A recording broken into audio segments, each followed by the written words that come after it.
और पिछले एपिसोड में आपने देखा, साला गलती हो गया मेरे से, तुझे उस दिन अरेस्ट नहीं करना था, वही गोली मार देना चाहिए था। हाँ इंस्पेक्टर, गलती तो तुम किए पर ये गलती हम नहीं करेंगे। अरे बहुत बोलता है ये रे, टाइम नहीं है अपने पास, क्रिमिनल ठोक दे इसको। साढ़े तू हमारे सरकार को इसी शॉटगन से मारने वाला था ना, तो अब तू येड़े।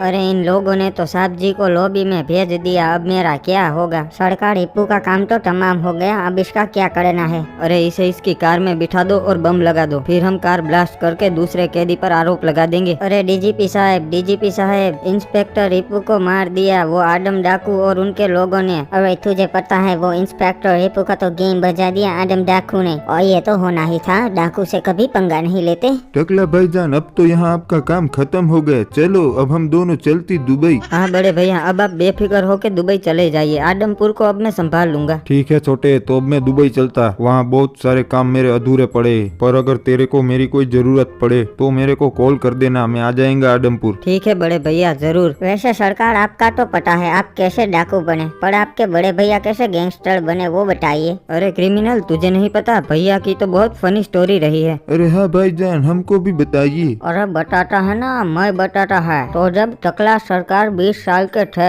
तब की बात है ये। तब आदमपुर के दो ही दादा हुआ करते थे, डगन दादा और मगन दादा। दोनों के बीच में बरसों से गैंग वार चलती आ रही थी, और पता है किस कारण से दोनों के बीच में लड़ाई हो रही थी। अरे होगा कोई जमीन का मैटर, गैंगस्टर लोगों का वही होता है। अरे ना ही, तब आदमपुर में चल रहा था यूट्यूब वर्सेस टिकटॉक। जो डगन दादा है वो टिकटॉकर थे, वो चाहते थे कि गाँव के सभी लड़के टिकटॉकर बने, और हमारे मगन दादा बिल्कुल अपोजिट, वो यूट्यूबर थे, वो चाहते थे कि गांव के सभी लौंडे यूट्यूबर बने। अच्छा, तो इस वजह से दोनों के बीच में लड़ाई हो रही थी। फिर पता है एक दिन क्या हुआ, जो कोबरा बंडल है वो मगन दादा के लिए काम करता था, वो यूट्यूबर था, पर ये बात डगन दादा को पसंद नहीं आई, उसने कोबरा बंडल को टिकटॉकर बना दिया। और हमारे मगन दादा ये बिल्कुल सह नहीं सकते कि उनका कोई यूट्यूबर टिकटॉकर बने, इसलिए उन्होंने कोबरा बंडल को दिन दहाड़े किडनैप कर लिया और उसे अपने अड्डे पे ले गए। डगन दादा, मगन दादा ने कोबरा को उठा लिया है और वो उसे पक्का यूट्यूबर बना देगा।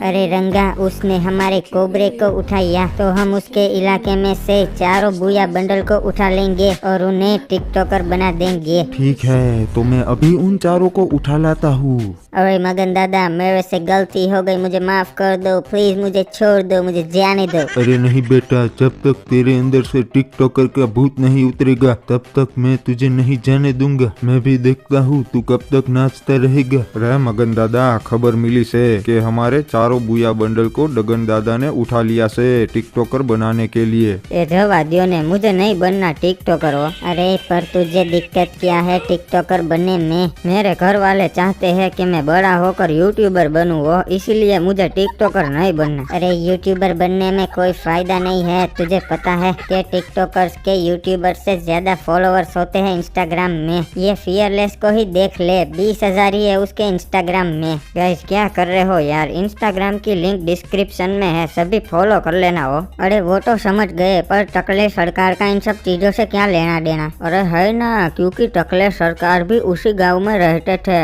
अच्छा, तो वो फिर किस साइड थे, यूट्यूबर या टिकटॉकर? ये सेमड़े, मैं किसी साइड नहीं था, मेरे को एक्टर बनने का था, वो फिल्म भी मिला था मेरे को, टकला भाई MBBS। अरे तो फिर वो मगन दादा डगन दादा मान गए थे क्या एक्टर बनने के लिए? अरे भैया चालाक चिमकांडी है, वो डगन दादा को ये बोलते थे कि जब वो एक्टर बन जाएंगे फिर वो उनके टिकटॉकर्स के साथ कोलैब करेंगे और उन्हें प्रमोट करेंगे, और मगन दादा को ये बोलते थे कि वो उनके यूट्यूबर्स के साथ कोलैब करेंगे और उन्हें प्रमोट करेंगे। यू सड़क ब्रो, वेरी वेरी सड़क। हाँ बड़े भैया, उस दिन टकला भाई MBBS की शूटिंग के लिए ही जा रहे थे। आज तो मचा देना है मेरे को सेट पे, एकदम रापचिक एक्टिंग करेगा। अरे साला, मेरे को 10 दिन से दस्त हो गया है, पता नहीं क्या करूँ। रुकिए, अभी आपका इलाज करता हूँ। ए टकले, इधर आ। अरे टकले को क्यों बुला रहे हो, वो क्या करेगा? अरे इस टकले की बाबू डॉक्टर है, वो आपके दस्त मिटा देगा।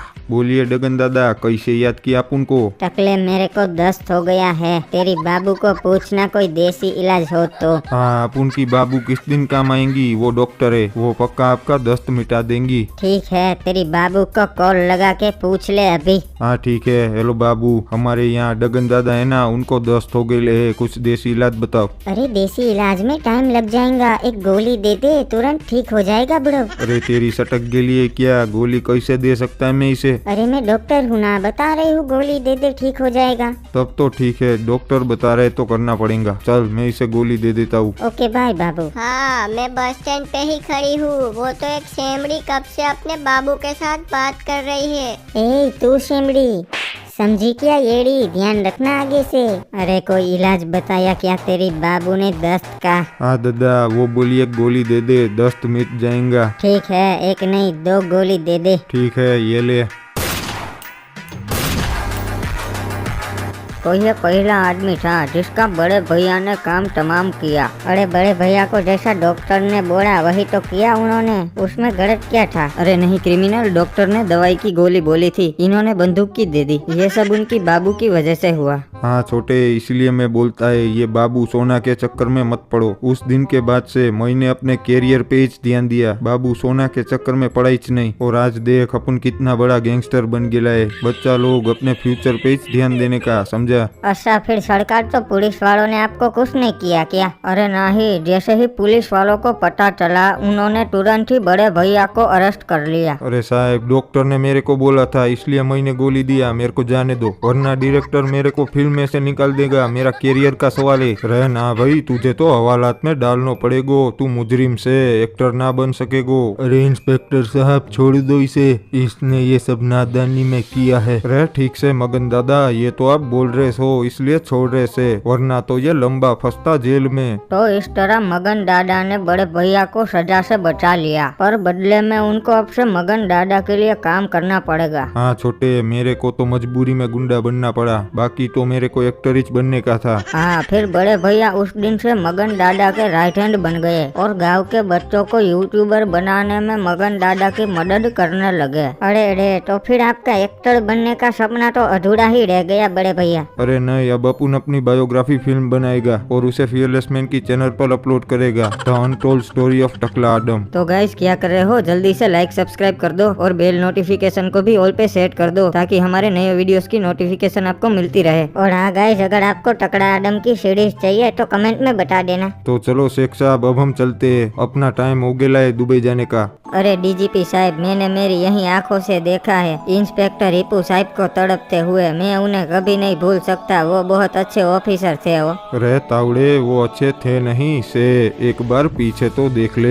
हाँ बाबू मोसाई, पीछे देखो पीछे। हो इंस्पेक्टर हिप्पू, अरे यार ये क्या बात हुई, आप तो जिंदा हो ओम फो। बाबू मोसाई ये क्या, मुझे जिंदा देख के तुझे तो खुशी होनी चाहिए, पर तू तो उल्टा दुखी हो रहा है। अरे हाँ साहब, मैंने तो इंस्टाग्राम पे स्टोरी लगा दी थी, मिस यू इंस्पेक्टर हिप्पू। अब मैं मेरे 150 फॉलोवर्स को क्या जवाब दूंगा? रे नुबड़े तावड़े, जल्दी से स्टोरी डिलीट कर। ओबे फियरलेस, तू कब से डार्क जोक मारने लगा? और साले मारा तो मारा, पर मेरे पे ही मारा। वैसे साहब आप जिंदा कैसे बचे? मुझे तो लगा आप लुढ़क लिए हो। रे तावड़े, जो मरा वो हिप्पू ना था, वो इसका डुप्लीकेट था। हिप्पू अब तक ऑन पेपर 36 बार मर चुका से। हाँ तावड़े, असल में मेरा नाम हिप्पू नहीं है, मेरा असली नाम है हिपहॉप। रे तावड़े, हिपहॉप वो अफसर से जिसकी कोई आइडेंटिटी ना होवे से, वो हर शहर में अपनी नई आइडेंटिटी बनाता से। हाँ बाबू मोसाई, मेरी आइडेंटिटी छुपाने के लिए मैं फेक आधार कार्ड, फेक पैन कार्ड और फेक इंस्टाग्राम अकाउंट बना लेता हूँ।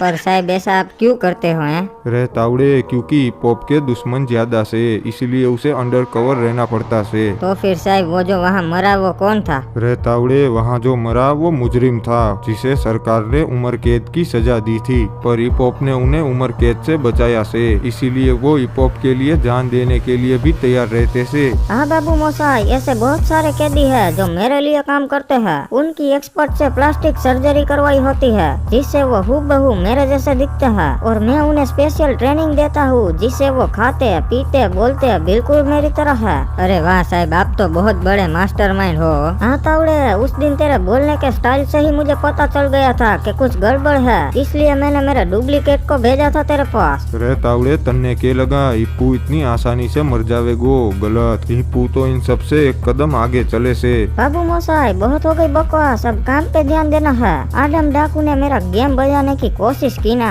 तो अब इसका बदला लेना तो बनता है। पर साहब, आप तो ऑन पेपर मर चुके हो, तो अब बदला कैसे लोगे? डीजीपी साहब, तो अब टाइम हो गया है नई आइडेंटिटी बनाने का, और अब से मेरा नाम है गोल्डन हिप्पू, तो आज ही ट्रांसफर कीजिए गोल्डन हिप्पू का आदमपुर में। रे हाँ हिप्पू, मैं सब समझ गयो। आदम को तो ये लगेगो कि ये कोई नया अफसर से, पर उनने ना पता कि ये तो अपना हिप्पू ही से।